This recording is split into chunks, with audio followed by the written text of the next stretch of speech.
Les quiero dar las gracias por esperarme y por escuchar esta presentación. Yo la estructuré pensando en contarles un poco cómo había armado esta historia, pensando en que las mitologías justamente son relatos y formas para explicar el mundo, y pensando en una mitología personal, que es una forma de explicar la historia de uno mismo. Aquí siempre me gusta citar a un cineasta que es uno de mis favoritos, que es James McMayer, y que habla que uno tiene que ser un completo sumiso de sus obsesiones, que las obsesiones son lo mejor que uno posee y que justamente estas obsesiones son reliquias de la infancia y que en esa infancia uno tiene los mayores tesoros. ¿Cómo armamos esto? ¿Cómo se estructura esto? Básicamente pensando primero en qué cosas a uno siempre le han gustado o que siempre te han llamado la atención. Y en mi caso, pongo foto mía cuando chica, fueron los libros y los cómics y también el terror y la ciencia ficción. Les pongo ahí una ruma de libros de Ursula K. Le Guin, que es una de mis escritoras favoritas, que he ido juntando a lo largo de los años, que siempre fueron cosas que a mí me interesaron y que siempre quise hacer. Esa es una parte de cómo, qué cosas a uno le gustan, qué cosas uno no puede dejar de hacer. En mi caso era leer. Y en el otro punto es justamente la historia personal, qué le pasó a uno, cómo uno ha vivido. Y en el caso mío, no, me tocó vivir en Isla de Pascua. Mis papás trabajaban allá, eran continentales, son chilenos, y yo crecí junto con mis hermanos en Rapa Nui prácticamente desde los 2 años hasta los 10 años, toda mi infancia. En la foto, en la primera foto estoy en Anaquena, en una playa que, bueno, es muy famosa, y en la segunda foto está mi papá, que estaba haciendo una máscara, y que me estaba poniendo la máscara a mí como cara. Una máscara de la isla. Es creo una de las pocas fotos que tengo de él donde aparecemos los dos juntos, y es una de mis fotos favoritas también. Así que piensen también en este concepto como de historia personal. ¿Quiénes son ustedes? ¿Qué es lo que les gusta? ¿Y qué historias han tenido desde su infancia hasta ahora? Yo, con todo este antecedente, dije, voy a estudiar una carrera que me parezca interesante, que me parezca entretenida, y se me ocurrió estudiar antropología. ¿Por qué? Porque me parecía una carrera que juntaba todas las cosas que me gustaban, juntaba la mitología, juntaba el estudiar a otras personas, entender su cultura, justamente como me había pasado a mí en Isla de Pascua, conocer una cultura distinta a la mía, eh, conocer sobre folclore, sobre cuentos de hadas. Esa era mi idea de cómo iba a ser antropología. Y también se me ocurrió estudiar francés, porque es un idioma que me parecía interesante para poder ver películas, escuchar canciones, y porque, bueno, la familia de mi mamá son franceses, hace muchos años viven en Chile, pero todos habían dejado de hablar francés y nos seguían llegando cartas y cosas de Francia, y nosotros mandábamos postales y cosas chiquititas, pero nadie sabía hablar francés bien. Entonces dije, ya, voy a aprender francés. ¿Qué pasó entonces cuando tomé estas decisiones? Pasó que antropología no fue nunca lo que yo esperé, no, no había nada de lo que yo quería en la carrera, no aprendí de mitología, no aprendí de cuentos de hadas, no aprendí de folclore, no era eso. Y yo terminé haciendo una tesis sobre la sociedad Tolkien, en este caso, cómo la gente de la sociedad revivía ritos y revivía cosas que pasaban en los libros, después con las películas, a medida que pasaba el año. Fue una tesis que fue muy bien, está en internet, la pueden buscar, me saqué un 7 de hecho en esa tesis, pero ninguno de los profesores realmente sabía muy bien cómo catalogar la tesis porque era como antropología literaria, en verdad. Y en ese tiempo no había nadie que estuviera haciendo eso en la carrera, en la universidad.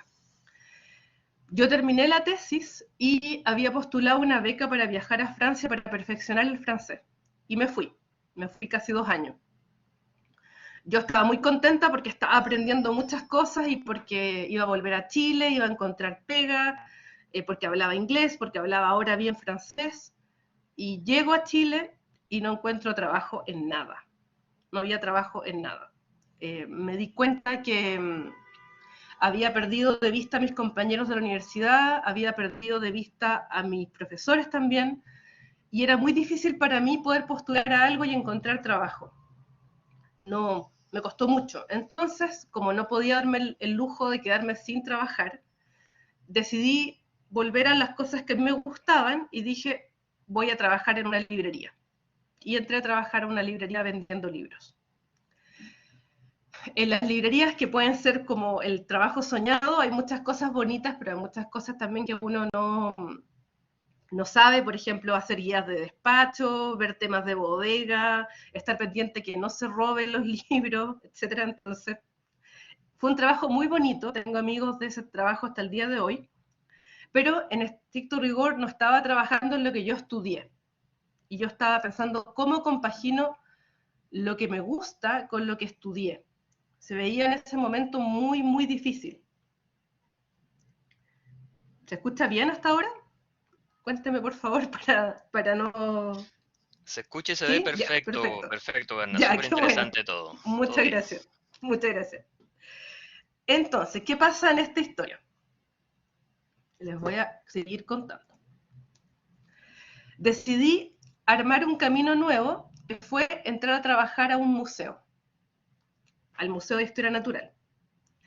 Postulé, tuve que pasar un proceso de selección muy largo porque era una carrera, o sea, es un trabajo público. Como funcionario público tuve que pasar test psicológicos, test de postular un trabajo, aprender cosas, etcétera, y entré a trabajar al Museo Nacional de Historia Natural.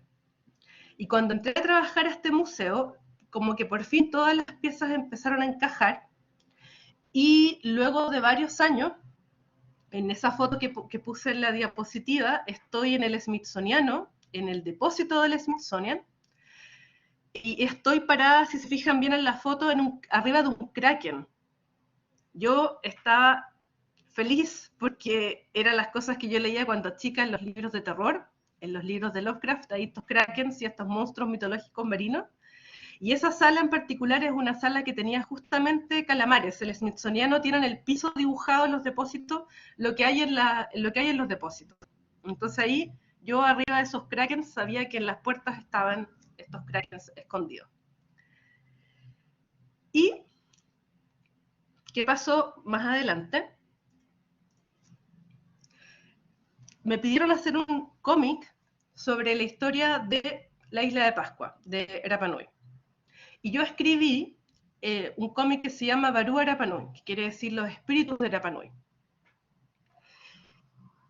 Lo escribí sin ninguna expectativa, solamente quería contar esa historia, sentía como una deuda justamente por mi historia personal, habiendo vivido en la isla, contar la historia de la isla, una historia que a veces no se conoce mucho. ¿Y qué pasó? Me terminaron invitando a la Comic Con de San Diego a presentar el cómic y terminé viajando al Festival de Historieta de Angoulême, que es en Francia, justamente porque hablaba francés y podía servir como intérprete al grupo que iba conmigo, además de obviamente haber escrito el cómic. Entonces, algo que yo siempre soñé con ir como público, porque yo amo los cómics y me gustan las historietas, terminé yendo a presentar un trabajo mío, cosa que yo nunca lo habría esperado. O sea, terminé yendo a la Comic Con de San Diego a presentar algo además que a mí me gustaba mucho, que yo quería mucho, como es la historia de la isla. En la foto que vemos acá, no sé si se alcanza a ver esa foto, justo en Angoulême, ese año presentaba un historietista que a mí me gustaba, que me gusta mucho, que se llama David B. Y había una presentación de originales de él. Entonces yo también en esa cara estoy como con sueño, pero estoy así como en shock porque tampoco me imaginé nunca ver las historietas de él en vivo y en directo. Y bueno, conocerlo a él, porque él estaba ahí presentando sus cosas, presentando su material.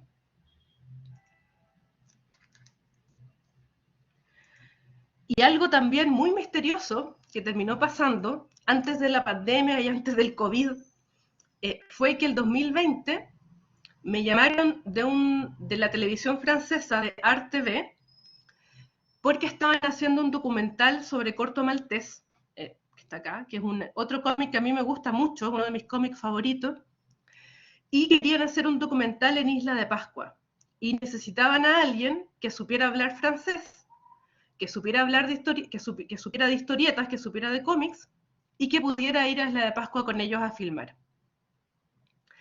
Y todas las piezas terminaron cayendo, y la persona que ellos contactaron le dijo, yo conozco a alguien que vivió en Isla de Pascua, que habla francés, y que además le gustan las historietas, le gustan los cómics, y conoce el cómic que ustedes van a hacer el documental.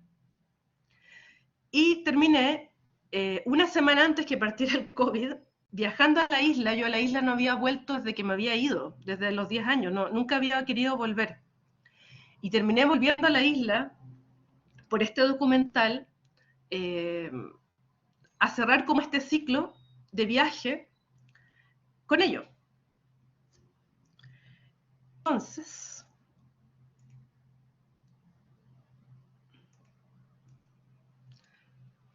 se sigue escuchando bien, yo quedé espirituada con ya, perfecto. Tranquila, todo bien, todo bien. Ya, todo bien.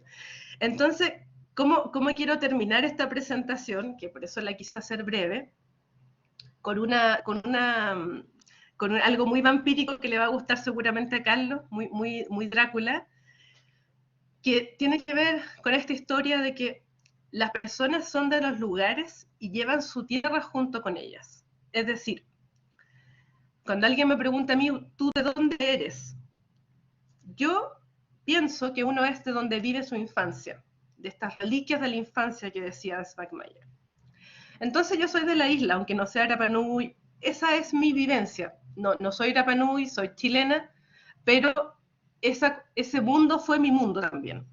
Y finalmente llevo esas vivencias que serían la tierra, por eso los vampiros, o Drácula en este caso, tiene que dormir con tierra de su país cuando viaja, porque esa tierra es lo que finalmente hace quién tú eres. Son tus vivencias, son las cosas que tú viviste, y son cosas que tú nunca puedes dejar atrás, que siempre van contigo, aunque uno las quisiera olvidar a veces, si pasó una infancia difícil o pasó algo complicado, pero uno es de ese lugar, uno es de esas experiencias, y uno tiene que hacer algo con ellas. A veces, muchas veces uno toma ciertas decisiones, por ejemplo, yo estudié antropología, pero no terminé haciendo estrictamente lo que hace un antropólogo, terminé haciendo historietas, terminé escribiendo sobre libros, muchas de las cosas que logré hacer o cosas por las cuales me han pagado o que he logrado hacer han sido por cosas que son justamente esta tierra que lleva uno con las experiencias que uno tiene, las cosas que te gustan. Entonces, pensando, como decía Carlos, que ustedes están en bachillerato, les aconsejaría fijarse en cuál es la tierra que llevan con ustedes, cuáles son las experiencias que tienen, cuáles son las cosas que les gustan, y de a poco, obviamente esto no va a ser fácil, no va a ser sencillo, ni va a ser rápido, pero de a poco uno va acomodando y armando esa mitología personal en base a las cosas que uno vive y las cosas que uno le gustan. Entonces, no hay que perder de vista que muchas de las cosas más valiosas que uno tiene son logradas a través de esas cosas, o de las obsesiones, de los gustos, de la mitología que es uno. Entonces, quería terminar la presentación contándoles un poco cómo yo había armado mi trabajo personal, mi trabajo profesional, y esperando que les sirva de ayuda o de como que les haga pensar un poco en cómo ir armando su mitología personal, cómo es su propia mitología. Así que les agradezco mucho la paciencia, les agradezco mucho el haberse quedado después de de la abducción del, de la presentación. Y por favor, si alguien quiere hacer alguna pregunta, o Carlos, ahí voy a dejar de compartir para... Ahí. Muchas gracias. No, muchísimas gracias a ti, Berna, por este hermoso viaje a través de tus obsesiones, tus símbolos, ¿no? Y cuando yo estaba escuchando hablar y veía la foto, que está muy bien, además, que hayas colocado foto donde apareces tú, ¿no? Porque a veces cuando uno hace una presentación de PowerPoint, pone foto de cualquier cosa menos de uno, como entonces uno se aísla, tú te pusiste aquí en el centro. Y qué interesante cómo la vida puede parecerse de repente a un guión de un cómic, ¿no? Alguien perfectamente podría hacer un cómic con tus experiencias, con tu vida, con tu camino, que se podría llamar también mitologías personales. Vamos a dar tiempo a que los y las estudiantes puedan escribir sus preguntas. Si quieren decirlas también por el micrófono, lo pueden hacer. Y yo quería partir con una pregunta, Berna. Em, Dale.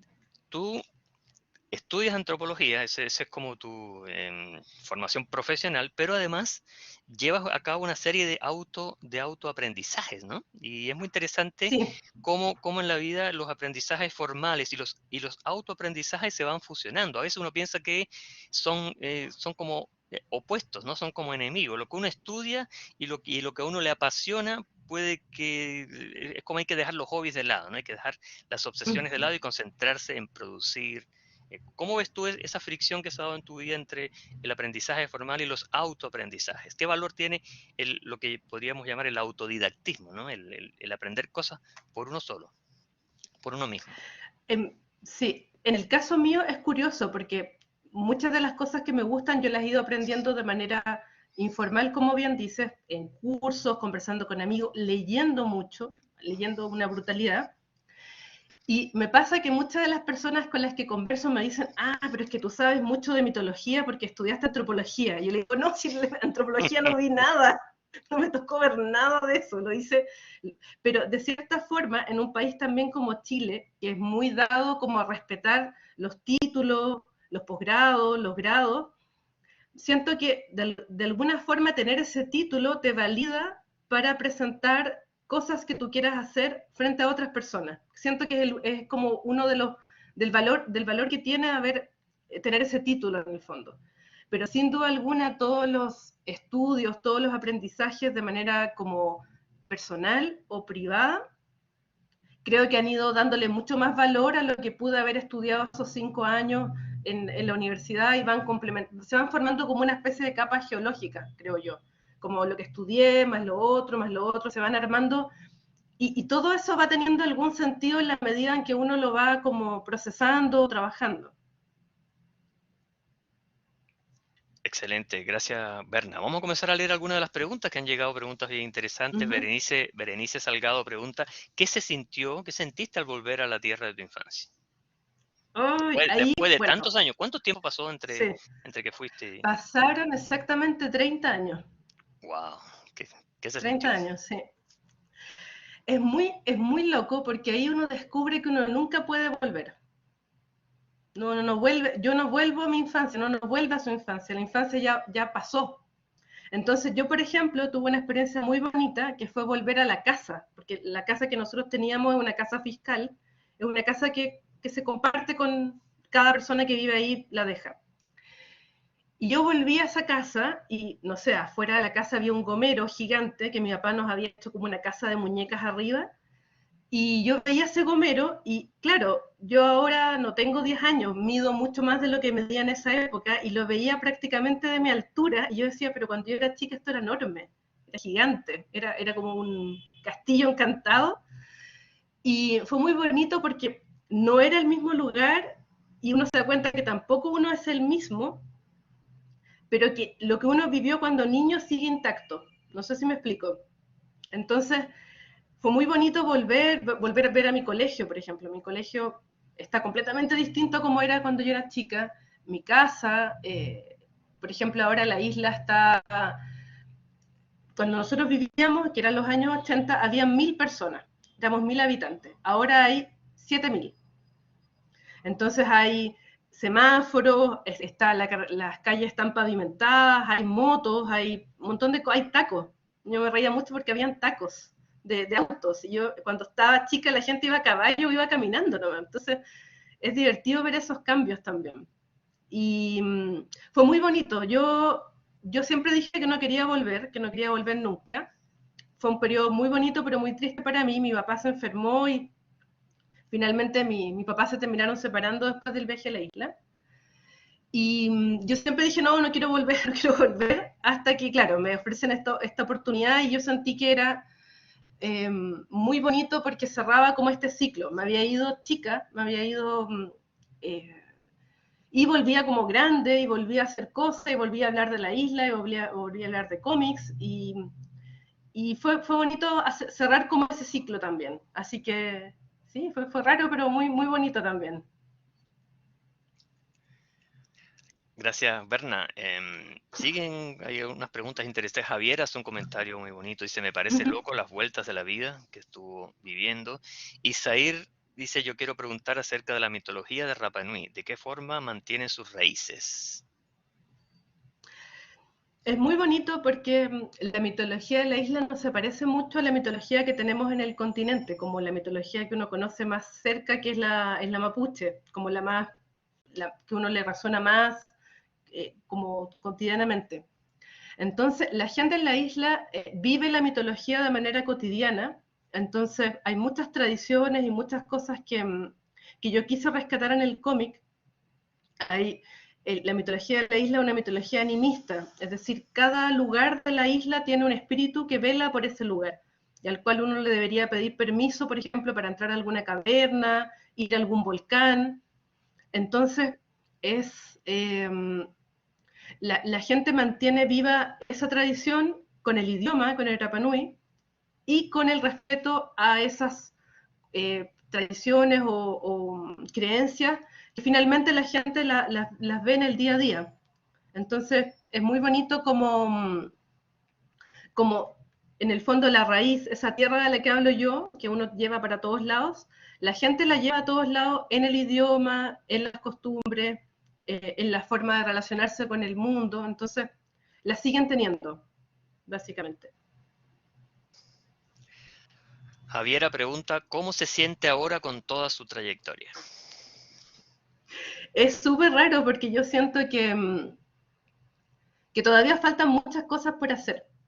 Eh, por ejemplo, ahora quería volver al terror, que es otra de mis cosas que me gustan mucho, otra de mis obsesiones. Estaba escribiendo un libro en una antología de cuentos de zombies, que va a salir luego. Eh, y básicamente es pensar que ese como camino que uno sigue es un camino que al final es como una especie de espiral, más que un camino lineal. Yo siento que es un camino en el cual uno vuelve sobre sí mismo y vuelve sobre las cosas que le gustan y llega como a este centro. Entonces, es bonito pensar no en esta cosa como que tengo que hacer más o quiero hacer más o quiero como esta especie como de este camino que debería ser siempre hacia arriba, porque siempre uno puede subir, pero baja, pero vuelve a subir. En cambio, esta idea de la espiral es como mantenerse un poquito en el centro y volver a trabajar en las cosas que a uno le gustan. Como, me gusta pensar en esa trayectoria así, como una especie de espiral.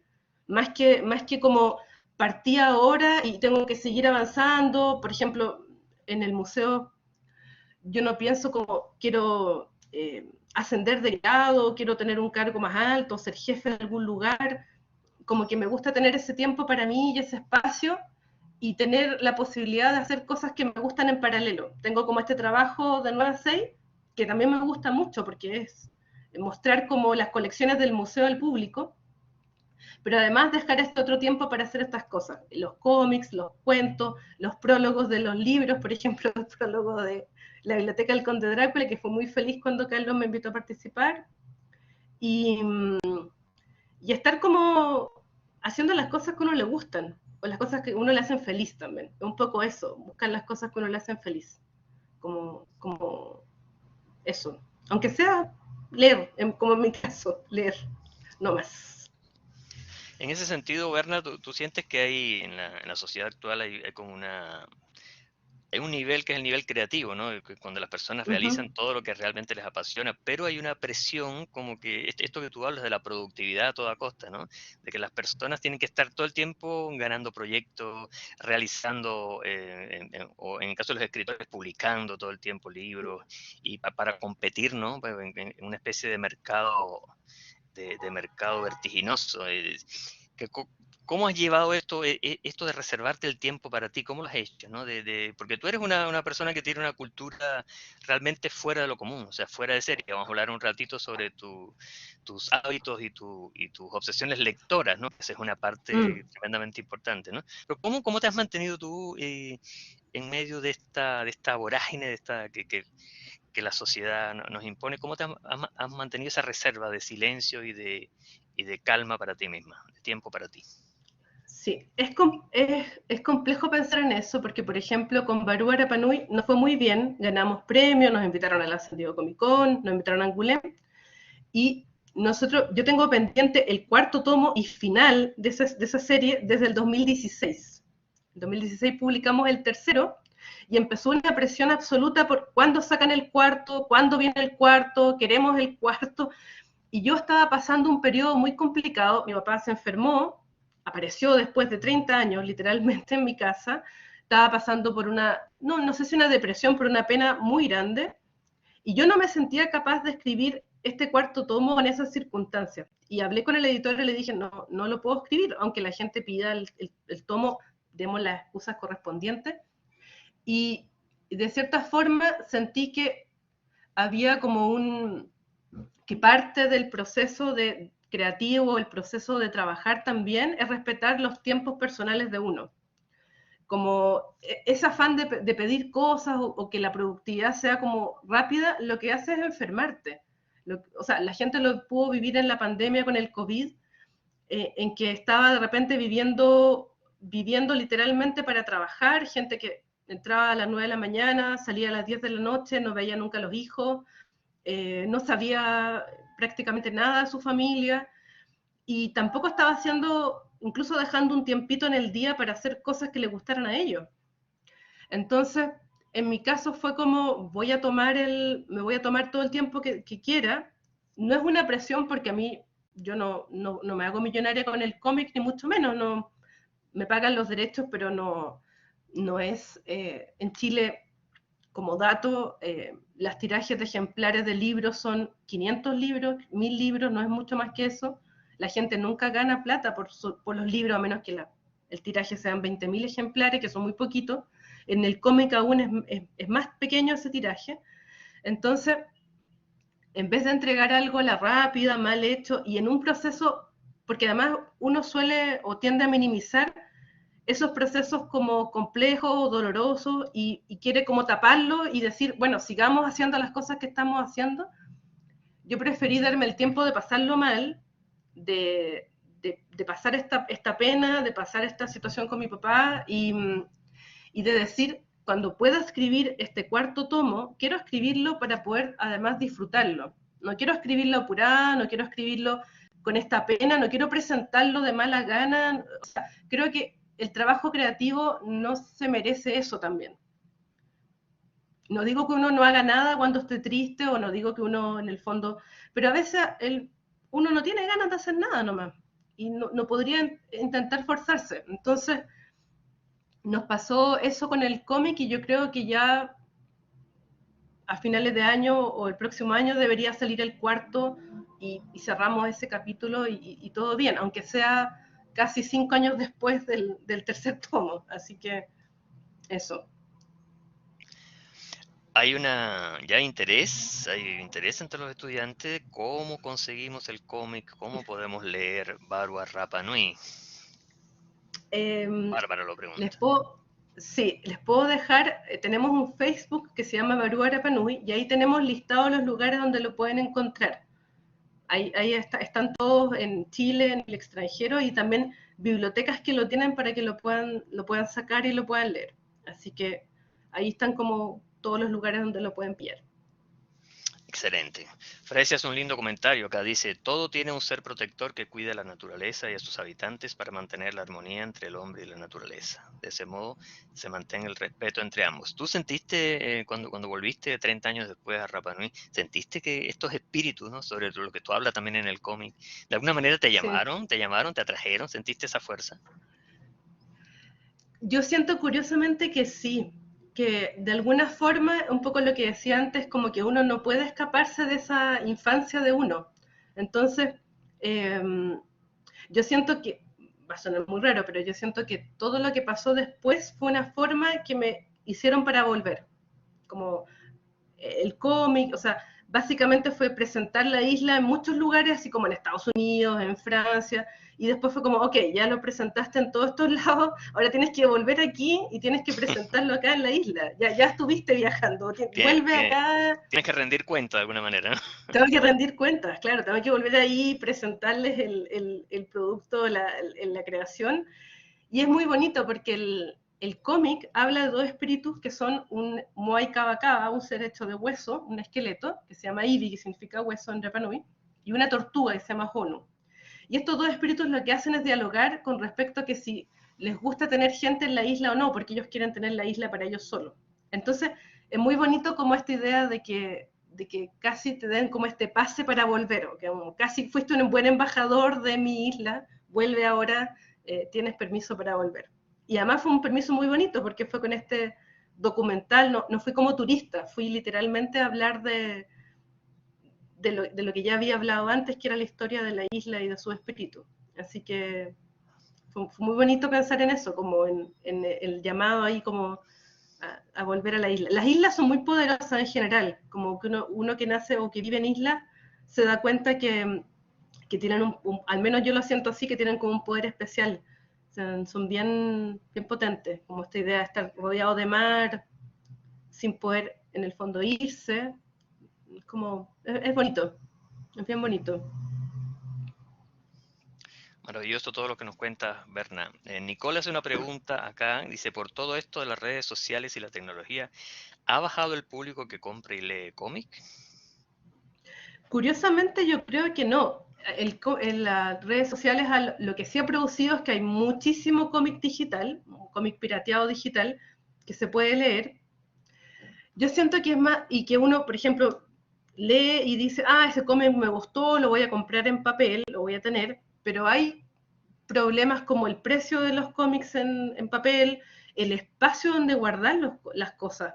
Uno se ríe, aquí la gente siempre se ríe que mi casa es como una biblioteca, pero literalmente, o sea, yo tengo la suerte de vivir en un espacio grande, pero hay gente que vive en lugares más pequeños, el espacio es un problema en general para guardar cómics y guardar libros. No hay dónde dejarlo. Entonces, yo siento que la tecnología ha servido para mostrar qué cómics hay, para que la gente pueda ver que la increíble oferta, porque uno puede leer manga, puede leer cómic europeo, puede leer cómic chileno, puede leer cómic de Estados Unidos, pero, pero uno está ese tema de dónde guardo el cómic. La distribución tampoco de repente es tan buena. En Chile es un problema, Chile es muy largo, la distribución sale muy cara a veces.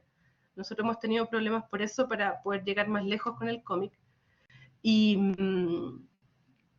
pero sí hay un interés, y de hecho así fue porque me contactaron en San Diego, porque la gente vio el cómic en internet, le llamó la atención y nos escribió. O sea, también sirve para difundir el trabajo de uno. Berna, dedicamos estos últimos minutos de esta interesantísima sesión a hablar de, bueno, una de las cosas que más me impresiona de ti, que es tu capacidad de leer, pero no solo de leer, sino además de relacionar lecturas. Tú tienes ese maravilloso blog, se llama Maldita Berna, ¿no? Donde tú das ahí todo tipo de tips y yo creo que hay mucha gente que está ahí en ese blog buscando a ver qué nos va a recomendar Berna, porque tus recomendaciones siempre son especiales. ¿Qué es para ti hoy la lectura? Y aquí conectamos un poco con la pregunta de Danilo, que dice de dónde nace su interés por los cómics, la lectura y todo eso. ¿Qué lugar ocupa hoy día, ya que tú has leído tanto, tanto, tanto, la lectura en tu cotidianidad, en tu vida diaria?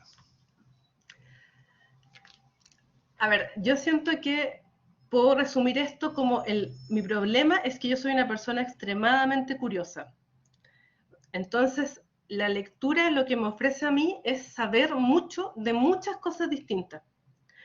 Y es la forma más barata, más rápida para mí y más útil de poder saber de todas las cosas que quiero saber.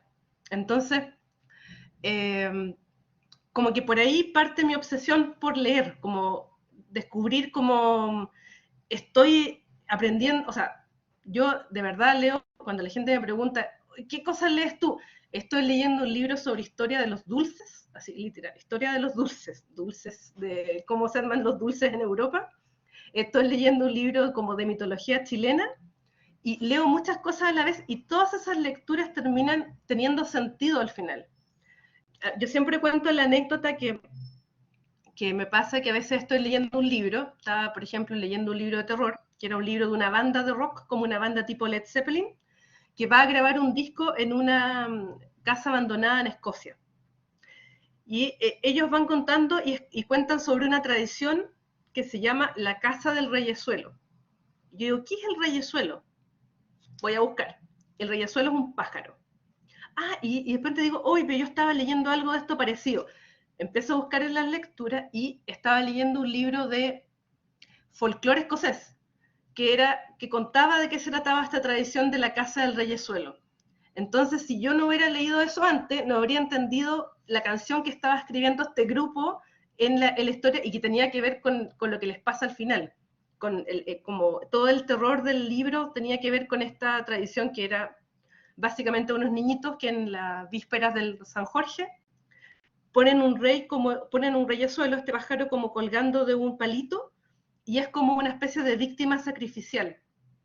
Entonces ellos van con el pájaro y van cantando la canción del reyesuelo y van como diciendo quién es la persona que va a morir dentro de ese grupo que está escuchando la canción. Y si yo no hubiera sabido nada de esa historia, no habría podido entender la novela de terror que estaba leyendo. Entonces, de cierta forma siento que todo eso como que va también tomando sentido y uno va diciendo, ah, mira, a lo mejor esta historia de los dulces, termino leyendo otro libro que me cuenta una historia de los dulces, por ejemplo, no sé, yo siempre me río de las delicias turcas de las crónicas de Narnia, así como qué tipo de dulce eran las delicias turcas, y ahí uno va también aprendiendo y cosas así, como por eso. Fantástico, Berna. Bueno, nos quedan unos poquitos minutos, ya llegó un aviso ahí que se va a desconectar. Bueno, Sí, nos quedan 5 minutos, Berna, y hay una pregunta muy interesante de Camila, que dice, ¿su inspiración se ha visto influenciada por algún autor? ¿Cuáles son los autores que te mueven? ¿Cuáles son los autores a los que tú vuelves continuamente? Y recomiéndanos un par hay de dos. libros para terminar, un par de libros. Ah, a ver, yo siempre recomiendo un autor que a mí me gusta mucho que se llama Christopher Priest. Él escribió un libro muy famoso que después hicieron una película que se llama El Prestigio. Él tiene un libro que se llama La Afirmación y que es de un chico que está escribiendo un diario de vida porque tuvo una gran pena de amor y empieza a escribir este diario y se da cuenta que le cambia como el nombre a las personas que conoce, el lugar, y después el diario se va mezclando con otra cosa. Es un libro buenísimo. Se llama La Afirmación de Christopher Priest, que es un autor que a mí me gusta mucho. Y en cómic a mí me gusta mucho Alan Moore, que es como un guionista fantástico, tiene un libro buenísimo de From Hell, que también hicieron una película muy mala, pero el cómic es muy bueno, sobre Jack el Destripador. Es como en realidad, sobre cómo el siglo XX está construido sobre la fascinación de los asesinos, de los asesinatos. Como más que hablar de ese caso en particular. Entonces, son autores que siempre vuelvo porque también tienen que ver con las obsesiones de uno. Así que eso. Extraordinario, Berna, qué gusto escucharte, qué gusto y te agradecemos mucho habernos abierto esta ventanita hacia tu vida, tu sensibilidad, tu vocación. Y bueno, vamos a tener de nuevo a Berna mañana a las 17 en la presentación del libro La Biblioteca del Conde Drácula, donde vamos a estar también con nuestro otro invitado, Jaime Córdoba, hablando de vampiros. Y, Sí, y esta tarde recuerde que a las 15 vamos a tener el encuentro con Jaime para hablar del cine, de la historia del cine, cine ayer y hoy. Berna, ha sido un verdadero placer, un verdadero gusto. Te mandamos un muchas abrazo gracias. Muchas gigante gracias, y Berna. Excelente, estuvo fantástico. Ah, excelente, lindísimo. qué bueno, me alegra mucho. Y a lo los pasamos chiquillos de que maravilla. participaron también, súper. Bien, chiquillos. Gracias, Sí, un muchas abrazo. gracias.